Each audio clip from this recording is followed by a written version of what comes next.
Hi, it's Dia, and welcome back to Spaced Out.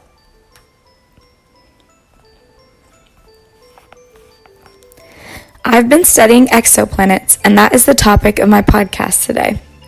Exoplanets are interesting to me because some are in the zones where liquid water could exist and are habitable. Exoplanets are planets that orbit around other stars, very hard to see with telescopes as the stars they orbit often are in the way. Scientists study them by looking at the effects these planets have on the stars they orbit.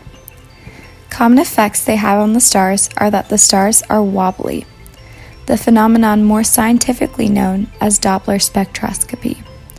Stars that have orbiting planets don't orbit perfectly around its center, making the star look almost like it's wobbling. This method was proposed by Otto Struve in 1952. Another method, and most popular method used to identify exoplanets, is the transit method. It measures the light curve of distant stars for periodic dips in brightness. The dips in brightness are caused by the exoplanets passing in front of the star on their orbital paths.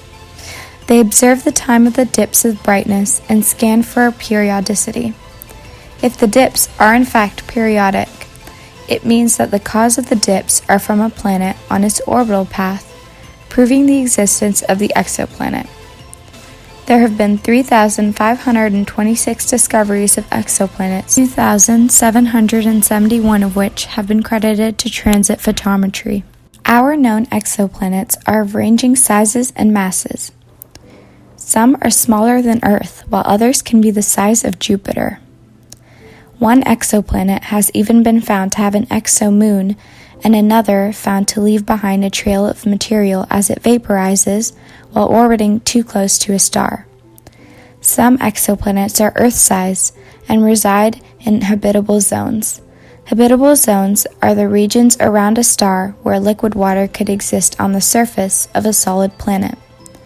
More than 22% of Sun-like stars have Earth-sized planets in their habitable zones. This makes exoplanets particularly interesting to us humans because of our quest for the possibility of extraterrestrial life. Exoplanets are also characterized in different groups. There are the Earth-sized, Earth-like, super-Jupiters, gas giants, rocky worlds the size of Earth, rocky giants, super-Earths, mini-Neptunes, and gas dwarfs. I got this list off of spacefacts.com, an excellent resource to learn more from. Some interesting exoplanets found recently are a super-Earth world and gas giants, among many more discovered. First, for the super-Earth. Researchers caught sight of one orbiting a star relatively close to us, Barnard's star.